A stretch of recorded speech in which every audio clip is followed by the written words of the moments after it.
जय श्री राम महादेव। आज बिहार विधानसभा चुनाव के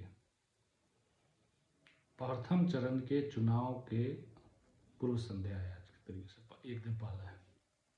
कल शाम को 5 बजे के बाद से चुनाव प्रचार थम गया था प्रथम चुनाव के चरण के लिए। ठीक है। और किसी भी चुनाव के लिए प्रथम चरण का चुनाव बहुत ही इम्पोर्टेंट होता है। और यह वह क्षेत्र है जो पिछली बार एनडीए को लीड दिया था। जैसा प्राप्त जानकारी है उस हिसाब से पिछली बार से बेहतर परफॉर्म करने का फीडबैक आ रहे हैं एनडीए का। अनेक प्रकार के पंच प्रपंच हुए, साजिशें हुई, आरोप लगे, सब चीज़ लगी। जनता का आपने अलग अलग वाइट्स के माध्यम से जो विचार है वह भी सुना। कोशिश जो भड़काने को हुई उसके बाद भी क्या जनता ने बोला वह भी देखिए। कल जब आप चुनाव देने जाएंगे, अपना मतदान देने जाएंगे, और याद रखिए खास करके सबसे पहले, अगर आप मतदान देते हैं तभी आप सुविधाओं के लिए शिकायत कर सकते हैं या सुविधाएं मांग सकते हैं। अगर आपने लोकतांत्रिक प्रक्रिया में भाग नहीं लिया है तो आपको कोई हक नहीं है सरकार से किसी शिकायत का और किसी तरह का मांग रखने का। पहले आप उस प्रक्रिया का हिस्सा बनिए, फिर सरकार से कुछ आप मांगिए,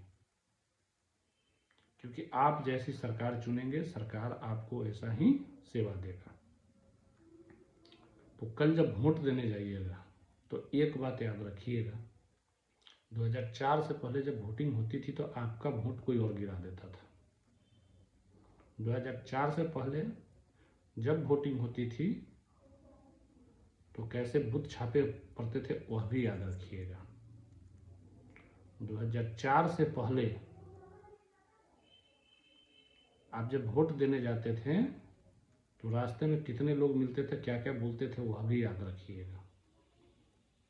2004 से पहले आप जहां मतदान देने जाते थे और आज भी जाते हैं वहां की सड़कें कैसी थी वह ध्यान रखिएगा।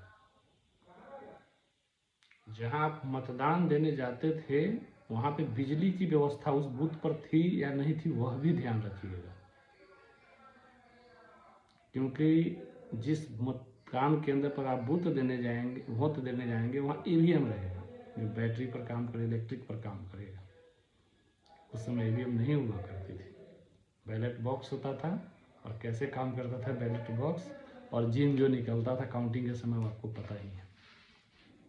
जब आप देने जाइएगा मतदान तो यह भी ध्यान दीजिएगा कि जिस मतदान केंद्र पर देने जा रहे हैं वहाँ पे पहले नल की व्यवस्था थी, हैंडपंप था या नहीं था। जहां आप मतदान देने जाएंगे उस स्कूल केंद्र पर, मतदान केंद्र पर यह देखिएगा कि 2004 से पहले शौचालय की सुविधा थी या नहीं थी, खास करके महिलाएं, क्योंकि 2004 आज जो महिलाएं हैं 2004 से पहले उसमें शिक्षार्थी रही होंगी, विद्यार्थी रही होंगी। तो आपने जो असुविधा झेली है क्या आपके बच्चे भी वह असुविधा झेल रहे हैं? इस चीज को ध्यान दीजिएगा, महिला स्पेशली ध्यान रखिएगा। उसके बाद जो महिलाएं स्कूल छोड़ दी थी, कुछ अनुदान, कुछ समाज से प्रोत्साहन नहीं, कुछ सबसे ज़्यादा जो भय होता था घर से बाहर निकलेंगे तो दुर्व्यवहार का, वह भी ध्यान रखिएगा। जो आज आप शिक्षा कर पा रहे हैं, आपकी बच्चियां जो शिक्षा कर पा रही हैं वो क्यों सुरक्षित कर पा रही हैं। और फिर से बोल रहा हूं, बिहार में बाहुबली, तो बाहुबली का जन्मदाता कौन है यह भी पूछिएगा। जाति का कोई बाहुबली नहीं होता है, जाति का इस्तेमाल करता है अपने सीढ़ी को बनाने के लिए। और एक बात लास्ट नोट द लिस्ट, इस मामले में कोई यह बोलता है कि आपका प्रत्याशी कैसा है, तो मैं यह बोलता हूं जो सीप में सब लोग काबिल थे, लेकिन सीप का जो कैप्टन था वो दुष्चरित्र था, बिना कैरेक्टर का था, जिसकी कोई विजन नहीं थे, वैसा कैप्टन चाहिए, एक ऐसा कैप्टन चाहिए जो एक शिप को सही दिशा में सुरक्षित सबको साथ में ले जा सके वो। क्योंकि कहीं कहीं पार्टिकुलर सीटों पर आपके साथ ये भी आएगी। तो मेरा कहना यह है कि आप जिसको चुनिएगा बस ध्यान रखिएगा कि आपका सरकार का मुखिया कौन होगा। और बिहार में 3 ही नाम चलते हैं, मोदी, नीतीश और तेजस्वी। और तेजस्वी का इसलिए चलता है क्योंकि उसका बाप था चारा चोर, जो बिहार की दुर्दशा का कारक रहा है। ये सोचिएगा कि जिसके माता और पिता दोनों मुख्यमंत्री रहे हैं, उसके दोनों बच्चे 10th का क्वालिफिकेशन नहीं पाए। क्या वो बिहार के बच्चों को शिक्षा दे सकता है? क्या वो बिहार के बच्चों को रोजगार दे सकता है? क्या वो बिहार के बच्चों को सुरक्षा दे सकता है? क्या वो बिहार के बच्चों को समृद्ध बिहार दे सकता है? इस पर जरूर गौर कीजिएगा। अगर तेजस्वी यादव किसी गरीब परिवार से होते, ऐसे परिवार से जो समर्थ नहीं था, वहाँ नहीं पढ़े रहते, फिर राजनीति में आते, तो हम एक बार के लिए मान लेते कि चलिए असुविधा था, लेकिन आप मुख्यमंत्री के बच्चे थे, तो ये चीज ध्यान दीजिएगा। बाकी 9वीं fail versus engineer, Nitish Kumar engineer हैं, याद रखिएगा। बिहार विकास कर रहा है और तेज रफ्तार से विकास कर रहा है। हिंदुस्तान के टॉप जो जीडीपी वाले स्टेट्स हैं उनमें एक बिहार का भी नाम आता है। अक्सर लोग पूछते हैं फिर बिहार विकसित क्यों नहीं बाकी राज्यों के मुकाबले। तो 90 के दशक से 2005 तक बिहार रिवर्स गियर में चलता था, बाकी स्टेट आगे बढ़ रहे थे। तो आप जितना 15 साल में रिवर्स गए हैं उसको फिर बराबर में लाना, फिर उसके साथ compete करना, दोनों में फर्क होता है। जो पलायन का चर्चा करते हैं उनके लिए कि भैया पलायन का जब चर्चा करते हैं तो यह भी ध्यान रखिएगा, जब पलायन की चर्चा करते हैं तो यह भी ध्यान रखिएगा कि नीतीश कुमार के शासनकाल में पलायन का कारण क्या था और कितने परसेंटेज पलायन हुए, डाउन कितना परसेंट फॉल हुआ। नीतीश कुमार के शासनकाल में बेहतर रोजगार के लिए लोग पलायन किए हैं, सुरक्षा के लिए नहीं। लालू के शासनकाल में सुरक्षा के लिए ही पलायन करते थे, और ऐसे एक नहीं अनेकों एग्जाम्पल है। तो प्रथम चरण के लोग जो कल मतदान में भाग लेंगे, बड़ी संख्या में भाग लीजिए, क्योंकि यह आपके भविष्य का, आपके बच्चों के भविष्य का, आने वाली पीढ़ी के भविष्य का बात है।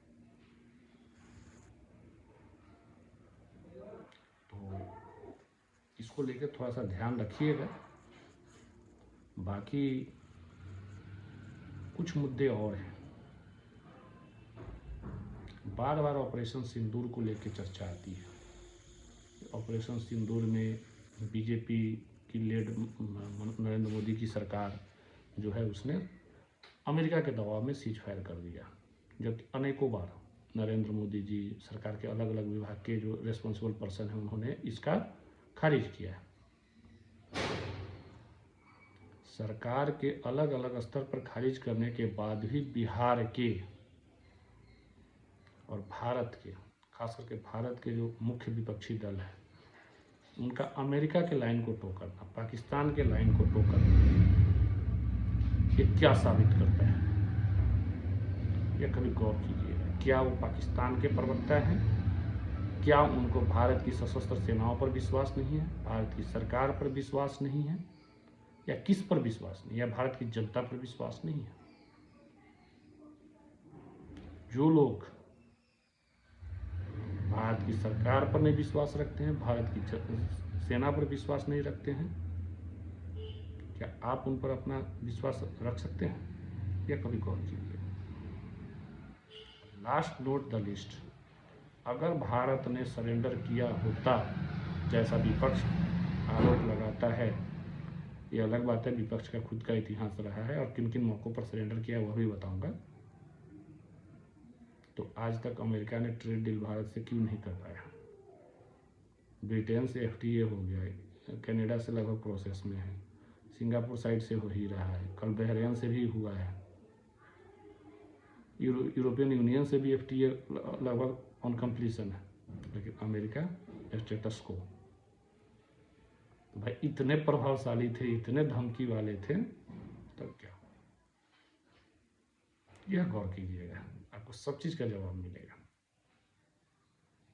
और ऑपरेशन सिंदूर जारी है, यह भूलिएगा मत। और डिफेंस एक्सपर्ट्स प्लीज रिक्वेस्ट है, इतना ही बोलिए जिससे देश के सुरक्षा की कोई बातें बाहर ना आए। देश अंदर से भी दुश्मनों से घिरा है, बाहर से भी घिरा है। बाहर से तो सेना लड़ लेगी, अंदर वालों से जिम्मेदारी पूर्वक लड़ने का जिम्मेदारी हमारा है। तो इसी के साथ मैं आज यहीं पे ख़त्म करूंगा और उम्मीद करता हूं कि कल आप बड़ी से बड़ी संख्या में जाकर मतदान करेंगे और इस लोकतांत्रिक प्रोसेस में भाग लेंगे। और फिर से राहुल गांधी का वो वोट चोरी का जिन फिर से जाग उठा है, क्योंकि उनको पता लग गया है कि बिहार चुनाव का रिजल्ट क्या आ रहा है। उनको कोई गंगा बोल के गड्ढे में कुदा दिया और वो समझ रहे थे हम इससे इलेक्शन जीत लेंगे। तो समझ लीजिए बिहार है बाबू, बेच के खा जाएगा आपको और पता नहीं लगेगा कि कैसे चुनाव होता है। एंड जो फेलो कंट्री मैन जो दुनिया भर में हैं, बिहार के लोगों के पॉलिटिकल एक्यूमेंशिप पे IQ पर संदेह मत कीजिएगा। They are much more mature, they are much more secure and they know how to vote. जय श्री राम, महादेव, जय बिहार, जय बिहार।